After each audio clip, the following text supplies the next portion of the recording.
Okay, so hi everyone. I am so happy that you're here, and welcome to those present here in the room, and welcome to those who are watching the recording. So, just a very short intro. This masterclass was really um, coming into my awareness a couple of weeks ago, and with this strong sense that um, we are understanding, why we're here, but also on a very fundamental and human and practical level. There's this whole dynamic around power, gain of power, loss of power. We feel powerful when we have what we want. We don't feel powerful when we don't have what we want. And so often we get entangled in those relational dynamics and we lose ourselves and we lose the power. And this kind of work with Pluto, with the soul, and with power has been very, very dear to me over the last few years. And it's something that I've studied and that I've experienced so deeply in my own life. And that really has been bringing me to this question: what's going on? Why are we having the experiences that we're having? Why are we feeling so entangled in this sense of I need you. I need this person to like me. I need to know this thing. I need to have this thing. And we can't let it go. It's visceral because it feels that if we let it go, we're going to die. So, what's happening? Why is this happening? And there are deeper currents, deeper evolutionary forces that lies beneath the surface, and that can really explain why we are having the kind of experiences that we are having. And that's what we're going to dive into today. And this work is so dear to me because you know there is something about we're all in our true state, in state of wholeness. And the wholeness is this sense of being already complete. And so what I'm going to share today is basically the framework using Pluto through the context of evolutionary astrology into how to regain our power, meaning how to reconnect your inherent sense of wholeness, and therefore shift the way we see life and the way we experience relationships and the way we understand how other people also experience their life and their relationship. And so I will start sharing my screen. Okay, so welcome to True Power, a Pluto Masterclass.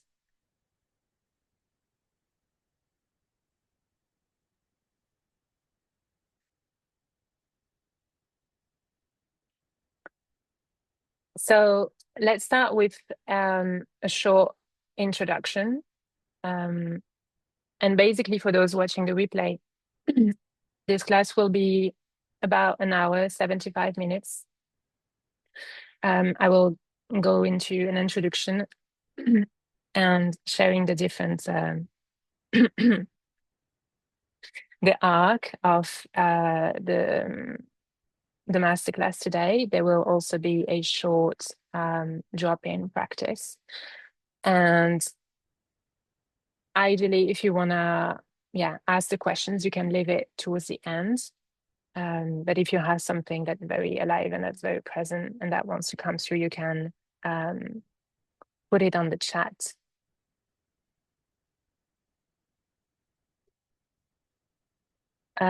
So yeah, bear with me with this whole experimentation and the PowerPoint and all of this. But yeah, what is power? So power is the ability to gain mastery in directing your energy, your life force. When we are entangled, we lose our power because we believe that our power lies outside ourselves. And so as we, enter this journey together, I want you to start asking yourself, where in your life do you feel entangled and deeply attached? Where are you giving your power away? What are the relational dynamics that get you every time? With this kind of work, we are really wanting to go deeper than what lies on the surface. And we are wanting to go deeper into the energetic dynamics that are um, basically directing what we see and the physical world. There's so much at play. And this is how we can really start this journey, by asking why. Why is this happening? What's happening under the surface?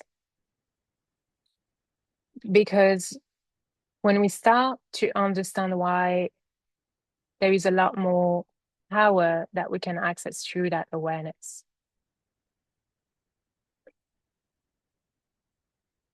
So how would you live if you weren't stuck in entanglement? It's really this sense of how to be a sovereign being and how to be sovereign in terms of where you choose to put your energy and when you choose to let go. And the thing is, what we're going to explore today is our life force energy, our power, when it's not entangled with forces outside ourselves, when it's not kind of tied into fear, into constriction, into obsession, into craving and aversions, then it can be freed and it can actually play its higher purpose. So we will explore how to be in a conscious relationship with the undercurrents of your soul, with the deeper dynamics at play.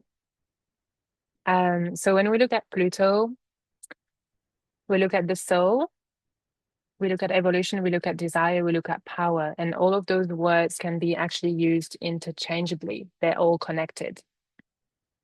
And it starts with this really underlying question: how are we getting in touch with our soul essence, with our wholeness? Then we go into what is supporting our evolution, which is desire. And then this ground, this foundational understanding leads us into the ability to make new choices, which has to do with power. So today we will go into those 5 different themes, which are all connected: being human and soul. Desire is a catalyst for evolution, evolutionary necessity. We will go into intimacy, sexuality, and osmosis, and power.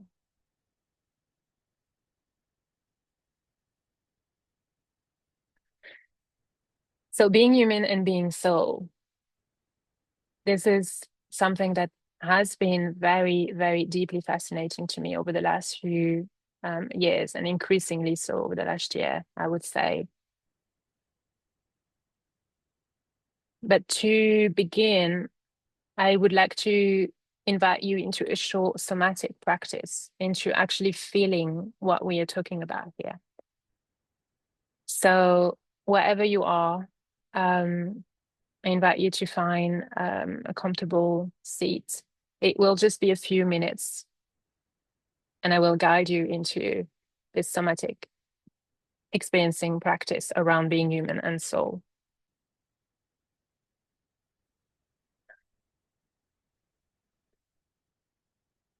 So when you're ready, if you feel comfortable, you can close down your eyes and finding a comfortable seat and landing into this moment.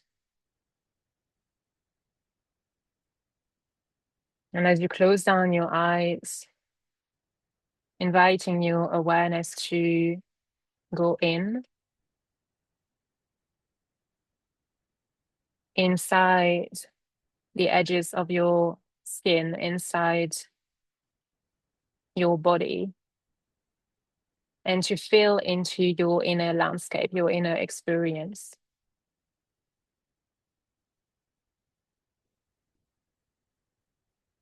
And notice the sensations that you feel there. Notice how the breath is moving, where the breath is moving in the body.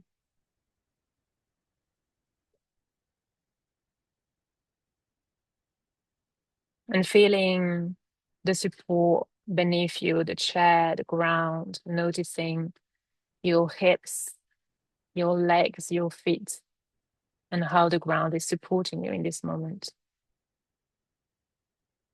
Your body, your form is held.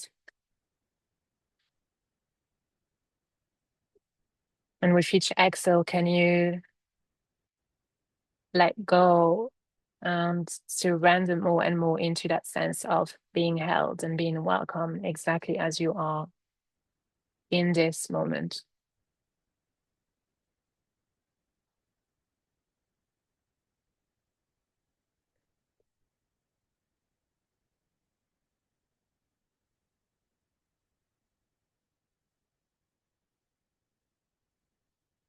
Letting the silence drop into the space, becoming quieter and quieter,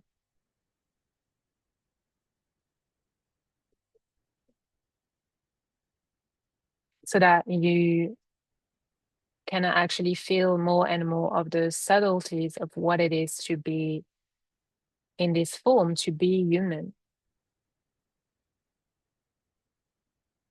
to have a heart beating, to have your life force, your breath that moves in and out of the body.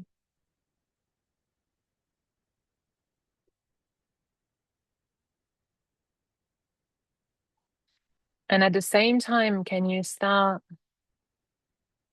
inquiring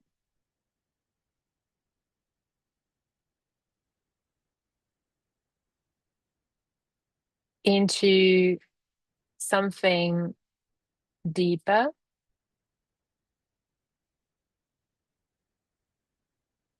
something that is potentially formless? Inquiring into where are the edges of your body, of your skin. Can you find anything that is definite, that is fixed?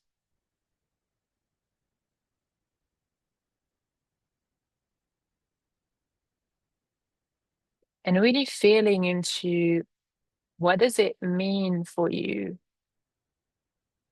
And what is your direct experience of what it is to be human and what it is to be soul? How is this playing out for you uniquely in this moment?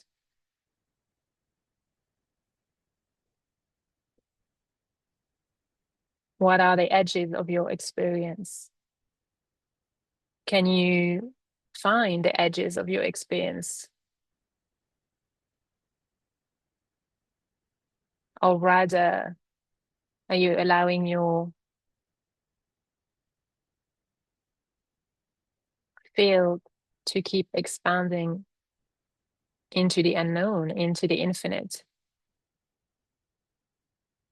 And what would it be like to get to know this field of pure sensitivity and aliveness? What would it be like to be at home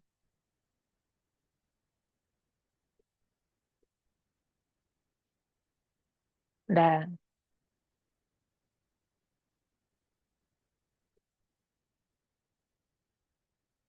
I invite you to take a deep breath into the nose and exhaling out the mouth.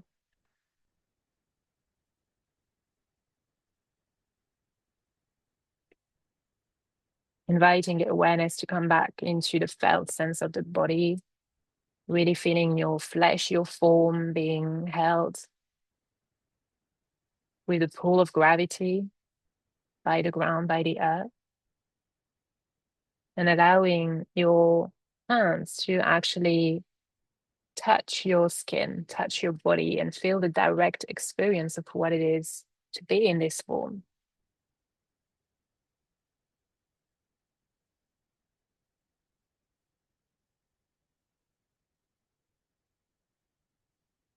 We are extremely complex beings. And that complexity is truly beautiful. What makes it beautiful is the mystery. There's only so much we can grasp in terms of who we are, but we can develop, cultivate, and nurture a felt sense of what it is to be whole, to reconnect with our essential self, with our soul.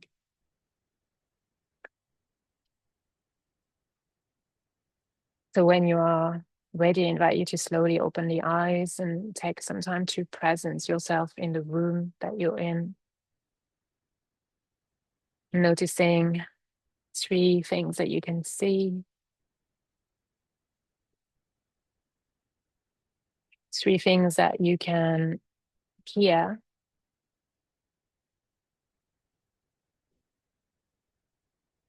and 3 things that you can feel.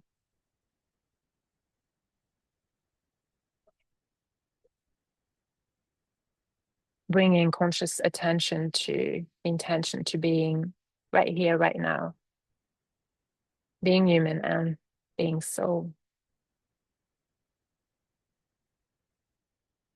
And truly, this is a journey of remembering wholeness. And I use this term journey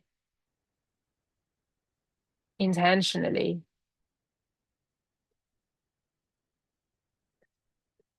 because as much as we can have access to this deeper part of us,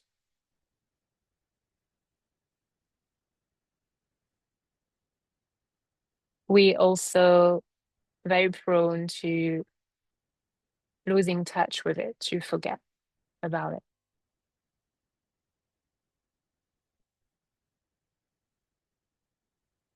And whether or not you are familiar with this concept or this idea of soul, it's very important, and my invitation for you is to really to start developing your own intimate relationship with it from that direct experience. So this is why I started with this practice today. And with whatever I'm sharing, let what resonates land, what doesn't, not. You are on your own journey of remembering your whole sense of what it is to be whole. And I will share a bit more in terms of my own journey and my own learning regarding Pluto, the soul power, a bit further down this masterclass. But really, the context from which I'm talking to you guys today is from evolutionary astrology and how to define the soul and therefore desire, power, evolution. And so from that context of evolutionary astrology, which is a paradigm, which is a system that was given to and received by a man called Jeffrey in the 70s. And he received it through a dream by Sri Yukteswar, which was the guru, the mentor of Yogananda. So this is really where it's coming from.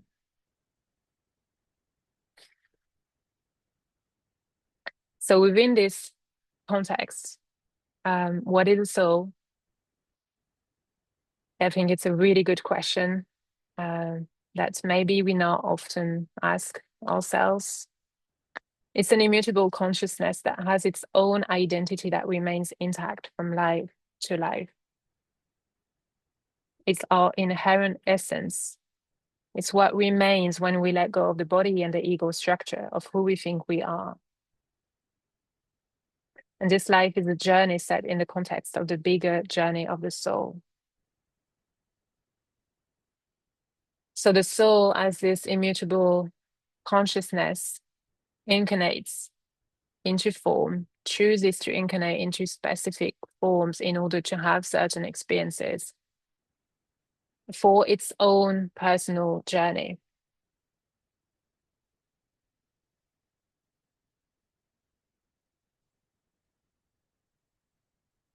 And in evolutionary astrology, the soul corresponds to Pluto. Thus, Pluto corresponds to where the soul has been in previous lives, the specific themes that have been played, gifts, as well as the issues around gain, loss of power. And so whether or not you believe in previous life, it's more the sense of the way you begin this life is not coming out of the blue. It's not coming out of nowhere. You can also feel into it in terms of, where you begin this life. It already began in the past, and you're carrying something here, whether it's previous lives, whether it's your own interpretation and what feels aligned for you. You start to read a book in chapter number 10, which is the sum, and the follow-up of the previous 9 chapters. So this is how we look at the soul in relation to Pluto. And so in this very moment, each one of us has an evolutionary edge, meaning we are standing in time where there is a need to let go and embrace something new. And that's really what explains this sense of, it's something that we want. We feel like we're moving towards something, but at the same time, there is this fear. And this fear is the fear of letting go of the past, of the known and the familiar. In this moment, we are standing between past and future. We are standing on this evolutionary edge, and we are working with very deep inner complexes that explain those dynamics, that explains what we want and why we're afraid.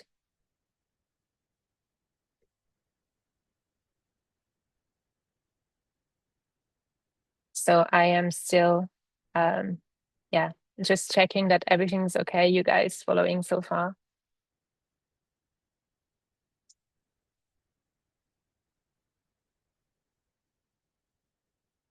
So this has been setting the context in terms of the soul. Now let's go into why desire is a catalyst for evolution. And again, I want to frame this word desire within the context and the paradigm of evolutionary astrology of the soul, because desire is such a charged word. But ultimately, what is it? Desire is what drives all direction and experiences. It's the sense of I want this. I feel a pull towards that which I want. Without desire, we would stay the same. We would not evolve. So it really truly has a purpose. And so evolution is the drive through the soul to generate desire, to play desire, and to exhaust desire. And this you can reflect in your own life in this sense of very regularly, one after the next, in this sense of I want something. In my own personal experience, I want to move to Bali. I want to explore, what it is to live there. I need to have a whole set of circumstances and experiences. And that's what I want. And it feels aligned, and it gives me what I need in terms of understanding myself in a specific way. But then it comes to a point when that feels complete. that point of exhaustion, the desire. And we need to exhaust the desire in order for something else, for something more true to emerge. And this is just a very fascinating way, very objective way to look at our life and to find a sense of acceptance and relief for the way we move through life, for why, at times certain relationships are aligned and then they're not, why there's something that we want and why, we are not always following up, because we receive what we need and then we can move on.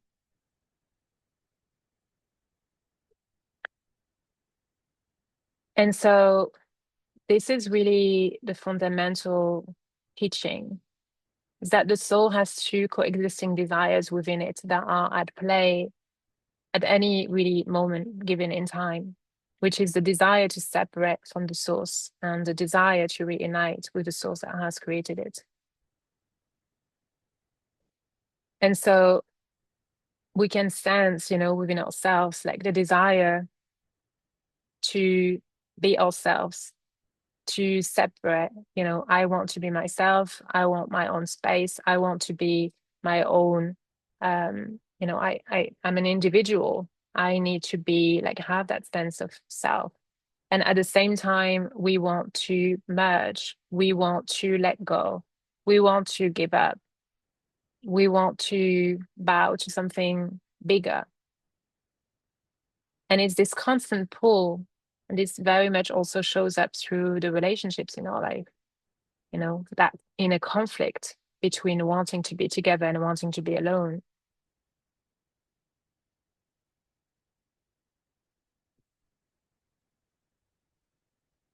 And so those two fundamental desires, to separate and to return, determine what we think we need. That which we think we need determines the choices that we make. The choices that we make determine the actions that we initiate. The actions that we initiate determine the reality that we experience. Actions lead to reactions, which lead to other actions. This process is the basis of what is called karma. We reap what we sow. So this is what I mean when I say how to go deeper, and really the purpose of asking why we are having the reality that we experience, why it can be so incredibly challenging at times. There is always a why. And this is what we're breaking down today. This is what I really hope that this teaching will help you start understanding for yourself and reflect within your own field of experience and for the people around you as well. And so this is a quote from Yogananda, which really anchor this core teaching, which is that mankind is engaged in an eternal quest for that something else he hopes will bring him happiness complete and unending. And for those individual souls who have sought and found God, the search is over. He is that something else. Another way to say this is that we play those separating desires. We play what we want. Always to realize there is something more. We need to play all the separating desires so that the only remaining desire is the one to merge back with who we truly are, with source, with God, with consciousness, however you want to call it. And that's truly when we find that relief.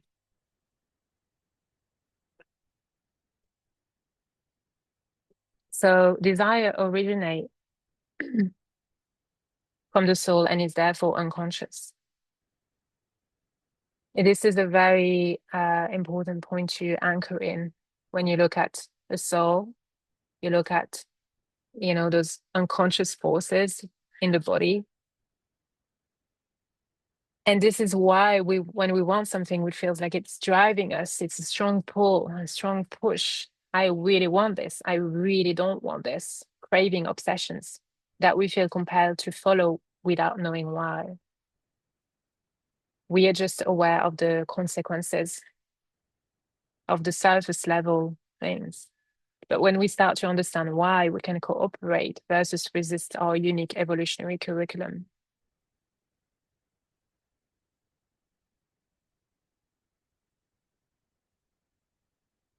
So this is leading us into this very crucial point that is evolutionary necessity.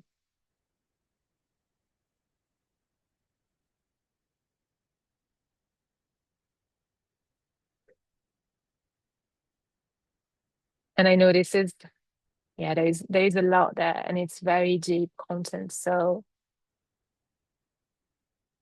remember yourself, remember your body, breathe. I'm saying it to myself as well. I can feel, like being pulled to all these like juicy topics and sharing.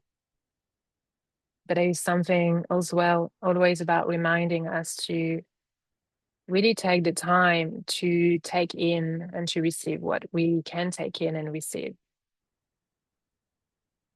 and how to be really patient on the path. So there are two ways to experience this life. One is to believe that everything is happening to you, and the other is to believe that everything is happening for you.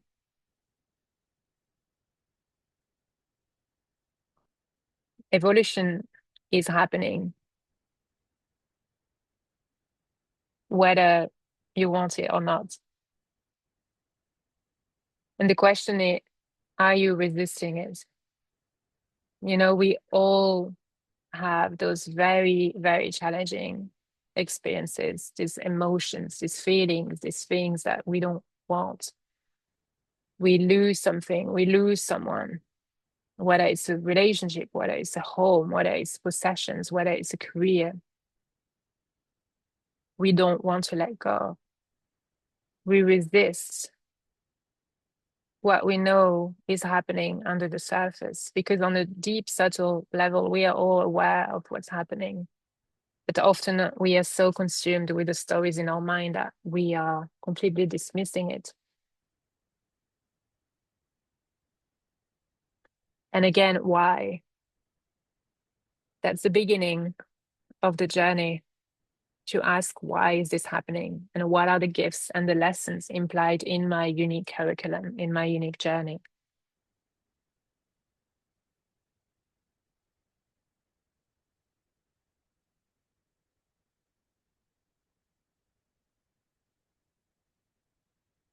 So evolution operates in three ways. Because, it's not like we have our whole life very intense things.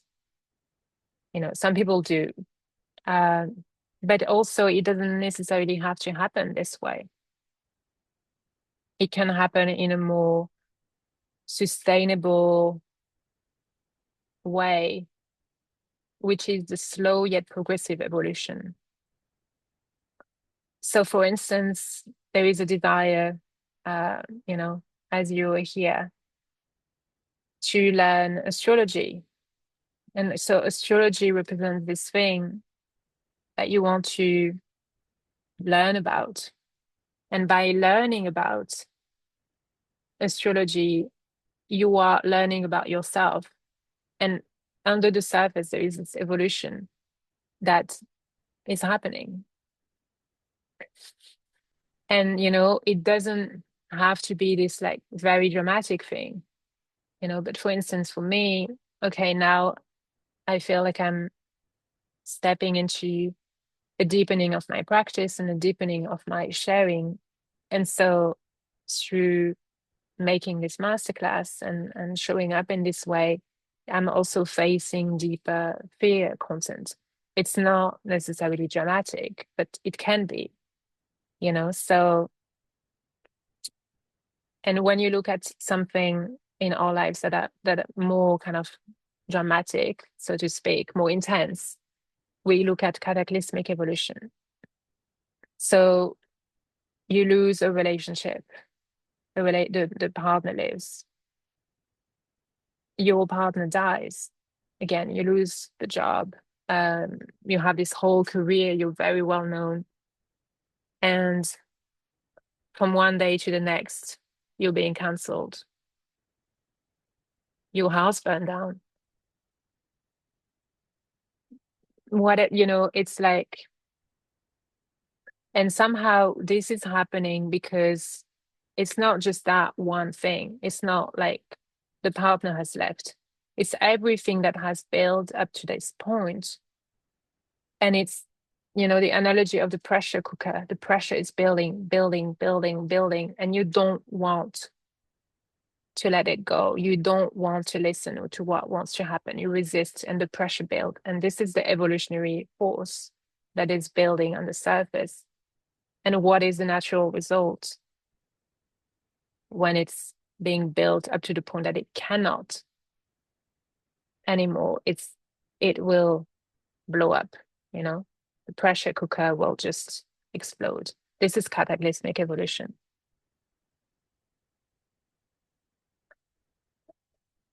And why we resist it is because if we do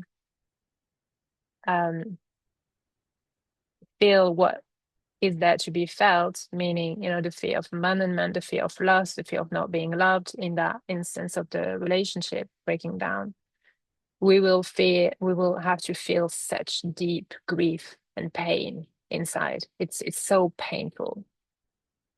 It's unbearable. But still, it has to happen for you to understand, to learn, to grow. And I'm really not saying all of this in a way that is dismissing. And I hope that you understand that it's dismissing the amount of pain and the struggle. But it's also when you start to zoom out and to look at it from this higher perspective of just like watching those patterns play out, watching what you're here to learn, it can bring a sense of greater relief and acceptance. And then there is stagnation. So stagnation is you're in a situation, you really want something to happen, but it doesn't. You feel you're not moving forward. You feel stuck. You feel limited. It's frustrating. Because, desire, we always want to grow. This is the principle of evolution. But stagnation is also a way through which evolution operates, because when you stagnate, or when, you're not met with what you want, like how whatever you want to happen in your life, it's not happening, then you're forced to turn inwards. You're forced actually to ask why. You're forced to confront a deeper content within yourself. And it's like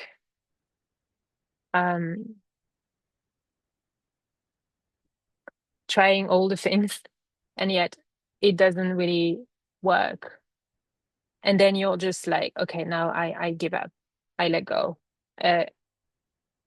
I'm just gonna do my own thing. I'm gonna retreat, So this is what's happening in stagnation, which is also very interesting. And knowing that those three different processes can very often be correlated, right? As a shared, a slow, progressive evolution.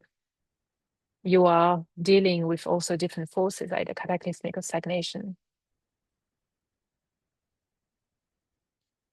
So Pluto takes us into deep, intense processes of loss, crisis, transformation, and regeneration. And this is what I really want to note with Pluto. We talk about the descent, we die, we lose ourselves, we go into the underworld, we dive deep into our deepest fears. But we're not meant to stay there.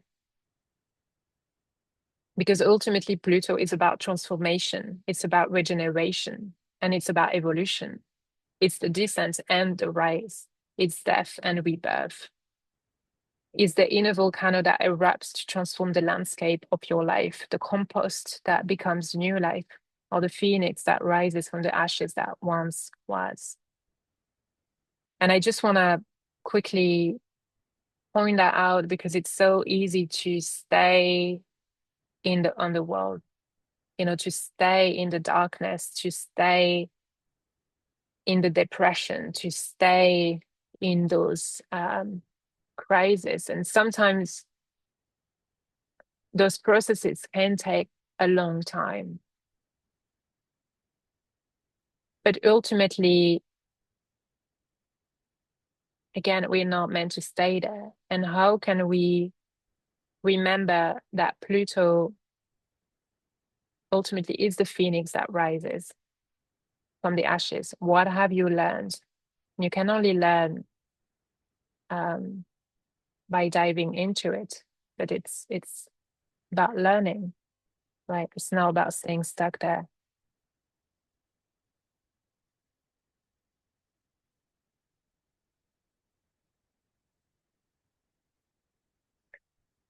Okay.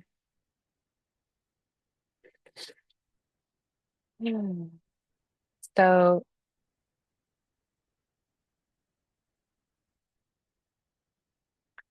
let's dive into the next topic: intimacy, sexuality, and osmosis. So when you have the awareness of the whole archetypal wheel in astrology,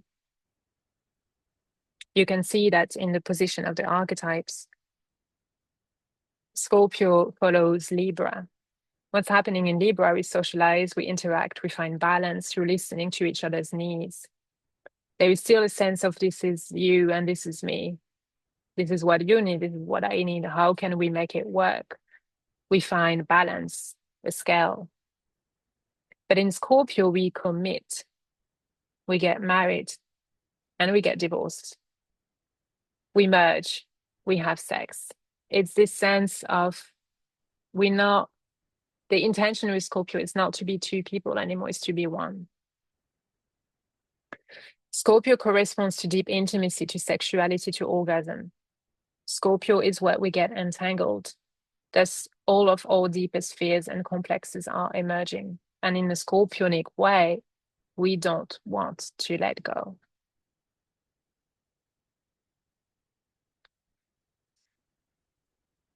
What is osmosis? It's the action of merging. And you can really feel like, what is this for you? What is your direct felt sense and interpretation of this idea, of this concept? The thing is that through merging, we lose ourselves. It's something that we want so bad. And in that merging, we die to what we perceive we want in order to osmose with it. We want this person, we want them. We want to be with them. We want to merge with them. Because we see that somewhere they have power, they represent something that we do want. And through the merging, we will gain that power. We become what we perceived was powerful outside of us. And this happens with anything that symbolizes power to you. We all have different things that symbolize power to us, depending on our own unique soul curriculum. And sexuality is one of them, but that can be astrology, that can be something that you're learning at the moment, that can be, like mastering a way to show up in your business, that can be AI, that can be like, it's money, right? Death, symbols of power. So ultimately, it's not about getting rid of desires. It's about becoming more aware of the deeper why behind them. Because as we've seen, the core fundamental law that is directing everything is evolution. Evolution drives desire. And through us, consciousness evolves. Desire and osmosis are the basis for evolution. We integrate and thus evolves through the emotional body. That is why we need to incarnate in those forms. That is why we have emotions, because there are certain lessons on a soul level that we can only learn and integrate on that deep emotional way. That is why just thinking about something, just wanting something consciously is not enough. Your body will hold you back. Your body holds the fears, the psychological entanglement, this like pull and push. And so we are not getting what we consciously want if we don't learn to listen, to honor, to understand the emotional body, which is the vessel and the conduit for the soul to evolve. And this can be very messy, right? Emotions. There's this whole conditioning about it being messy, being too much. We fear our own intensity. We fear our feelings. Is there a way to move through all of this with more grace? It's not to say I never commit, I never have sex, I never have desire. But can I cooperate with my desire nature whilst staying anchored in my soul essence? Can I not let the comings and the goings affect me because I know who I am? And to weave back into this idea of being human and being soul, you can look at it as the emotion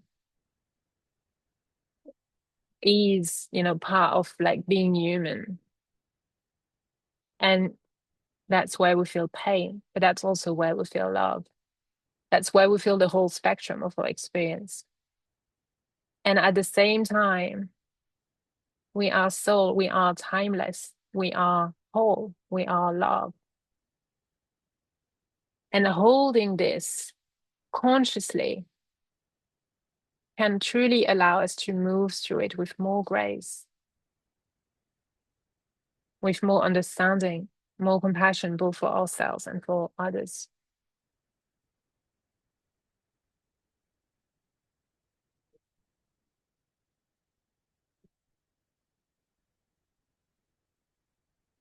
And we get into power.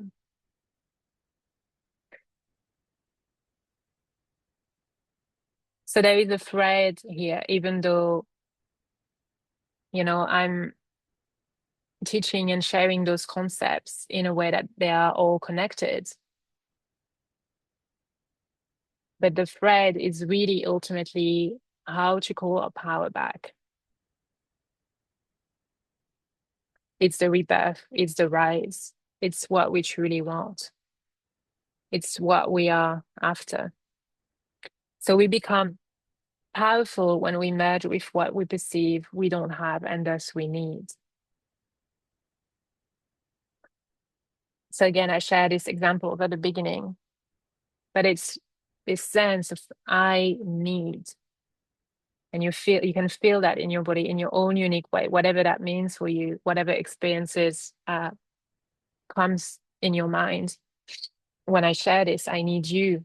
I need them to like me. I need to know this thing. I need to have this thing. If we let it go, it feels like we're going to die. And in a way, we are. This is why this correlates to Pluto and death and rebirth.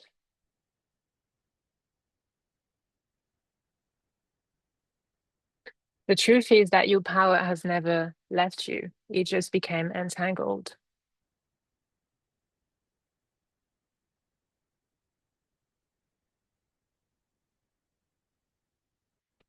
This is something that we need to remind ourselves again, again, again, and again.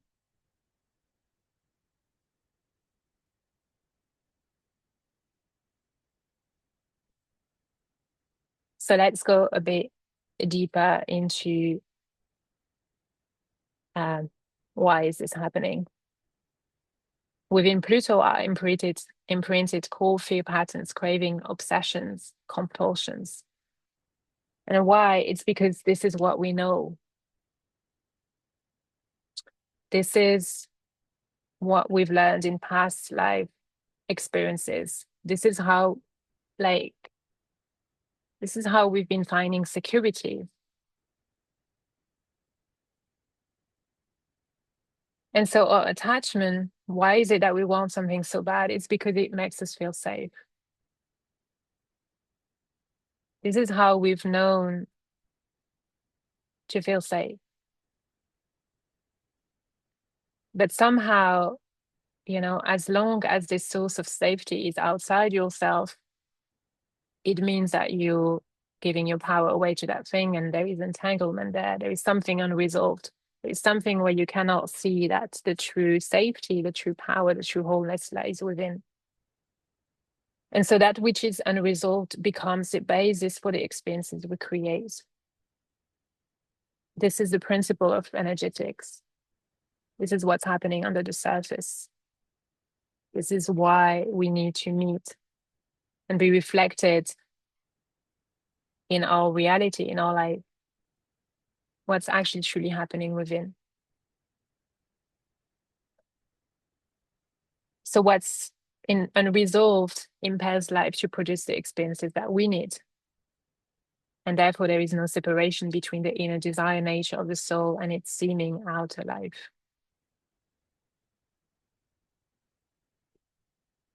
Our attachments show us where we're not free. We will always choose the convenient, the familiar, the known, even if it's not serving us, even if it's not healthy, even if it's destroying us. It drives us because we seek that safety so bad. But Pluto asks us to confront what we are afraid of. And so we can use our desires as a path to liberation by redirecting the focus within and confront our deepest fears.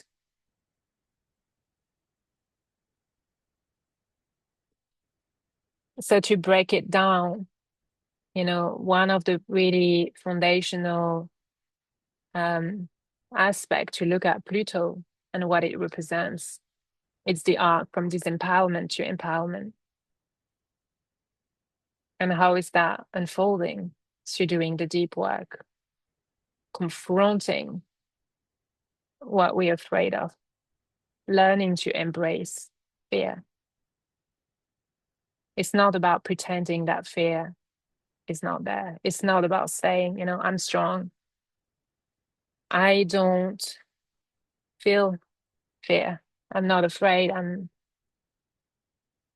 That patterns of being strong is covering a deeper fear that you don't want to feel. And until we meet those fears, the depths of content within us, and until we do the deep work, we will not find true fulfillment in our life. So how do we do the Pluto work? It will start changing with awareness. It will transform with embodiment and conscious cooperation. So what I've been sharing today is the awareness of the patterns at play, the awareness of why things are happening, what's going on a very broad level. And of course, it will happen for you in a very unique way. When you go deeper into your own soul curriculum. And having awareness of what's happening, it's the first step. It's the bottom line. You cannot do anything with it. But simply having the awareness and knowing what's happening without meeting the content inside. That's what I mean with embodiment and conscious cooperation. Without meeting it with love, with understanding, with patience, it cannot change. Transformation, evolution happens through the emotional body. So in this process, we're looking at how to make the unconscious conscious, revealing the deeper force into the light of our awareness and our love. A way to summarize this is practice letting go of what you're afraid of losing the most.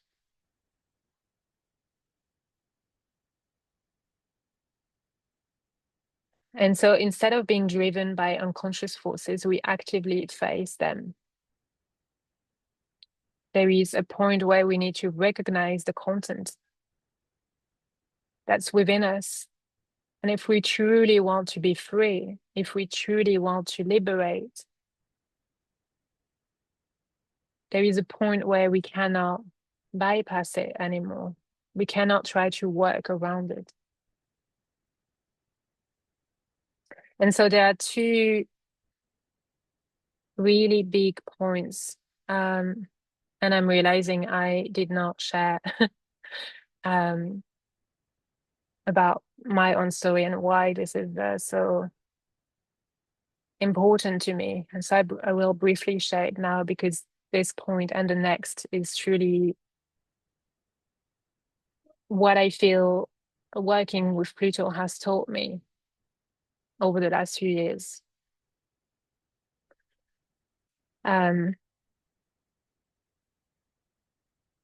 Pluto is a generational planet. And so it will spend, between 10 and 30 years in a sign. And for me, my Pluto is in Scorpio in the second house. So I'm part of this generation of Pluto in Scorpio. When you look at Pluto in Scorpio, all of these topics that I just discussed are even more strongly emphasized. And it's basically coming into this life with many memories and imprints of having the rug being pulled under the feet. Every time you wanted to trust and merge, you lost your power. It's having dealt with a lot of powerlessness and being powerful in the context of very intimate and sexual dynamics, relationships. And so a lot of the work for, those with Pluto in Scorpio is to process a lot of that fear of being abandoned, being betrayed, losing something, someone. It's learning to trust. But that learning to trust can only happen when we work actually with the polarity point, which is Taurus. And Taurus is learning to feel, cultivate, own, embrace our own inner sense of being whole, of being enough, of having value, of loving ourselves unconditionally. It's about self-love, it's self-worth, it's self-respect. And this is what's happening when you actually work with Pluto and the polarity point, is that the more you lean into the polarity point, which is the point opposite Pluto in the chart, the archetype, this is where you learn. It's not about leaving the Pluto behind, because Pluto in Scorpio, the gifts is to go very deep, is to really ask why, is to go into, why things happening. It's the natural psychologist that wants to understand the deeper forces ruling our lives. And there is a lot of power that can be that has to be met within ourselves, for the Pluto in Scorpio. So this is just a brief example And I've had so many experiences in my life that has been teaching me that. And right now I feel like I'm coming, from a place of, I'm not this perfect human being who never feels the challenges anymore. I feel things so deep. I feel things to the core. I feel the pain, the emotions. Um, but I also have developed this sense of I'm able to somehow, somewhere, really hold it for what it is and know that it just wants to be felt and know that this is not me. This is not who I truly am. This is not my soul essence. This is content that is emerging. And ultimately, it's the opportunity for me to become more free. So I broke down really the two things that for me in my own journey, in my own experience, have been fundamental in order to come to that place of more wholeness within myself, which has also, by the way, truly impacted my relationships and now being able to relate to someone that I deeply love and who deeply loves me in a way that I've never been able to in the earlier part of my life. So the first thing is nurturing our own direct connection to the cosmos to remember wholeness. This is what astrology is to me, is that capacity to objectify our experience, to remember that we are inherently whole, but we are here playing those patterns. How do we remember that wholeness? Working with Pluto is working with really understanding how Pluto works, which is all about concentration and focus. The more you put concentration, your focus, and therefore your life force, and therefore your power outside of you, and you feed the patterns and the stories of, why it's their fault, going into blame, going into a sense of really feeding ultimately what's not serving you, the more it will concentrate there, the more it will build. But when you learn to use this point of concentration and focus in a way that is serving you, it's that you put it back into your own self and your own soul, your true wholeness. And you do that by basically shifting the sense, like where you're locating in terms of who you are and from where you're experiencing life, more and more towards who you are.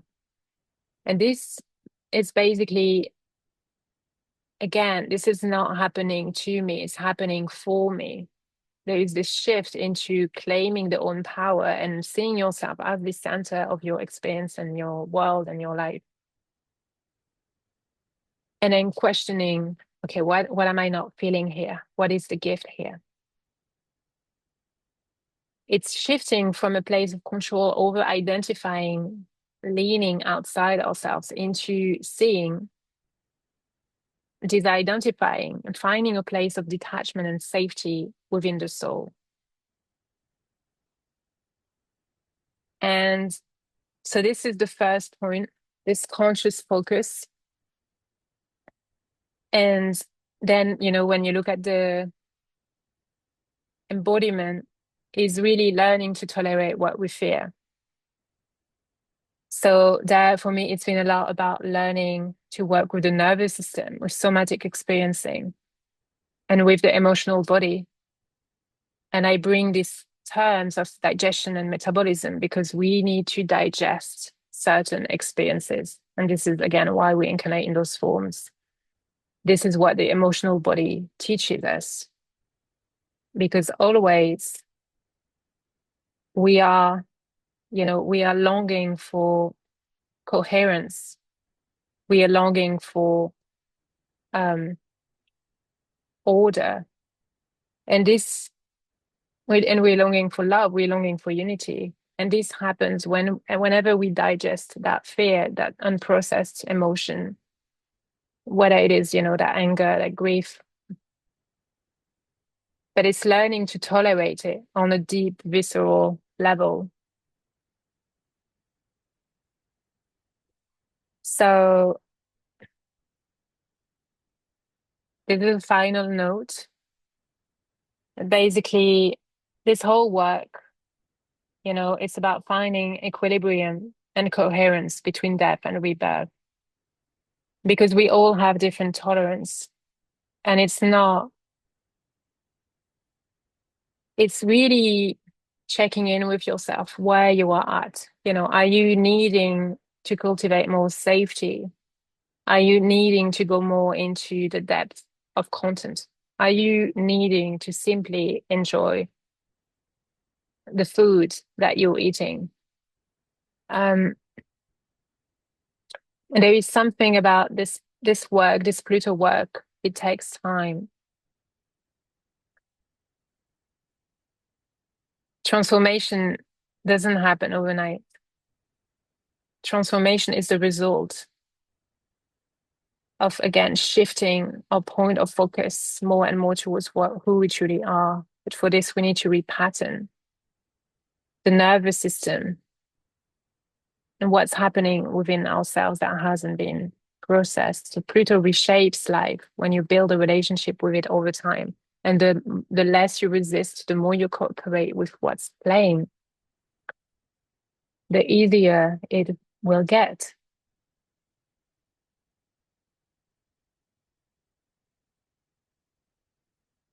And so I'm just going to close by sharing briefly the options if you are wanting to go deeper with me. So this is really for those meeting to meet themselves on a deeper level and embody the changes the soul is calling for. So my work is really the result of what I've been learning on my own journey the last few years.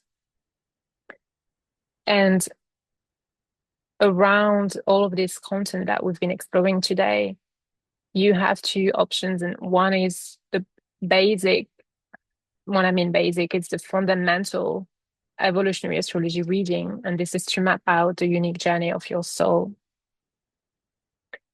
And the other way, it's more a one-on-one kind of relationship between you and I, through having several sessions where we bring together evolutionary astrology and somatic integration. Understanding your soul's evolutionary intentions through Pluto and the nodes, releasing energetic entanglements, emotional patterns held in the body, working with somatic experiencing, understanding really how important and crucial the nervous system is, and reclaiming your power and reconnecting to self-trust and creative vitality. And so this is, for me, I am really a guide for you to help you see what you cannot see, to help you uncover the deeper dynamics to which, you haven't been really available to in the past. And then how to transform the deeper content within yourself by meeting the emotions, meeting what you're feeling. And so this is, these are the options. And you can send me an email, you can message me, you can find me on Instagram, send me a message on Instagram. And I will now stop the share. And thank you so much for tuning in with me today. And I will now open the ground for any questions, any reflections, anything that's present for you that you want to share. I would be super happy to feel and see and hear how this landed for you.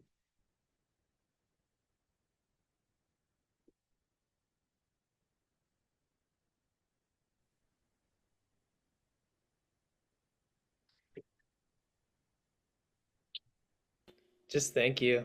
Thank you so much for sharing and bringing your like wisdom to the forefront here. And I'm just like very grateful to have that recap and to learn a new angle through your lens. So thank you.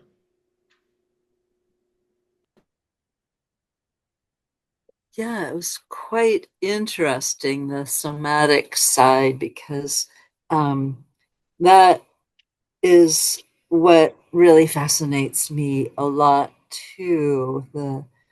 Um, it seems like that's what's most transformative for us is that deep inner tuning in. And so it's very interesting to hear more about doing that. And I might have a question, but it's a I don't know if it's a simple question, but it starts with a very simple basis, and that is I was interested in the word osmosis, and that osmosis is a key. And so sometimes I have a very literal mind. And so I was wondering how you consider osmosis works in this soul process. I mean, I understand a small amount about osmosis as a um, well, I guess a physiological reaction, but I mean, what am I trying to say? Uh, how water behaves, but, or maybe other fluids. But anyway, I wondered if you have thought about what it is about osmosis, because I'm sort of fascinated by that. Yeah. Yeah, I'm also I don't, very fascinated by it. Um, I mean, obviously, this is from my own understanding and my own kind of experience. Um,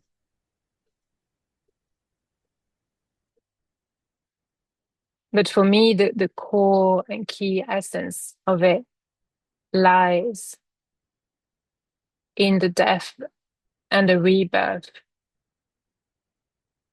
And an interesting thing, I mean, when you look at the principle of osmosis, you see this thing that you want outside of you, and you really want it, and you really want to merge to the point that you becoming one with it. But ultimately, if you are actually really, I mean, honest with the actual fact of that, even through deep sexual interaction, you will never merge completely. Like there is an edge to which the physical bodies can meet. There is an edge to which, what you can learn. Um, and I feel that for me, the osmosis process in the context of evolution, it's you can only go so far so that you need to realize that the only way to completely merge with source, which is ultimately what we want underneath, is an inner process. So it's almost like, you know, and again, this is from my own understanding, but I wonder if there is this sense of the osmosis that we want and how we want to osmose with what's outside of us truly can be fulfilled inside. But that being said, um,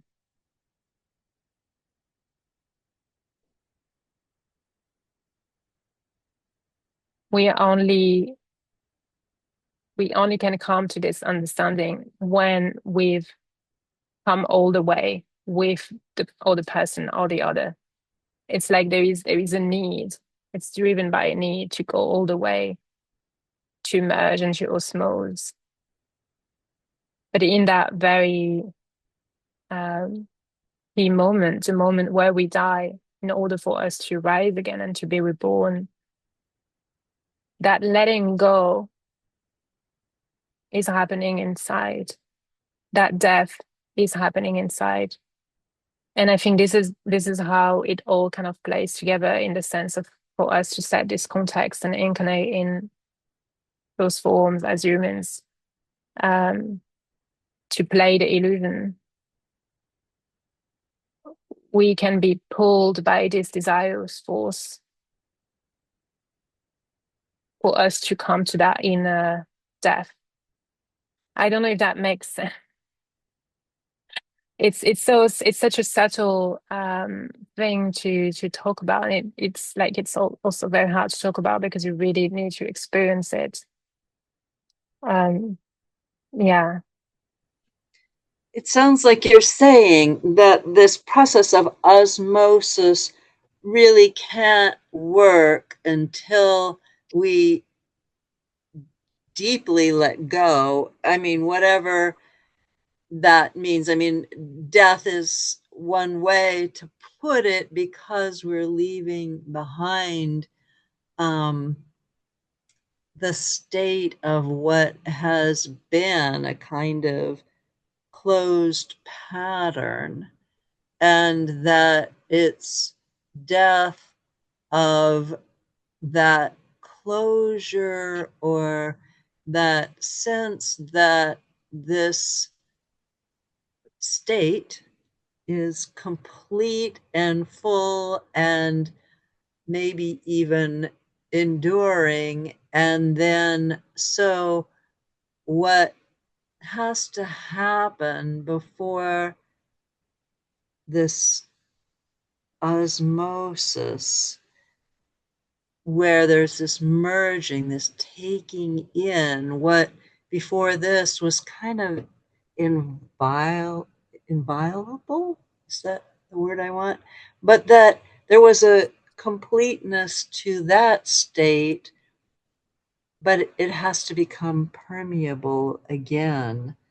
And so there's a kind of death factor in this capacity to become permeable, because you have to release what was formerly whole, except for desire, maybe. I mean, but it had its own wholeness.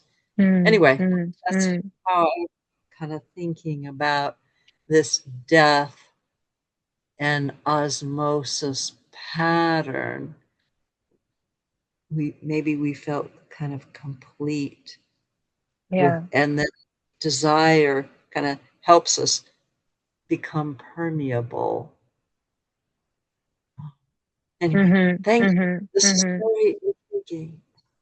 Yeah, it's a very fascinating topic, because when you look at the archetype of, Pluto, therefore Scorpio, and the eighth house, it's alchemy, it's transmutation, right? It's where magic happens. It's where, I mean, thinking about the image of the phoenix rising from the ashes, the compost, that becomes new life. There is this alchemical process,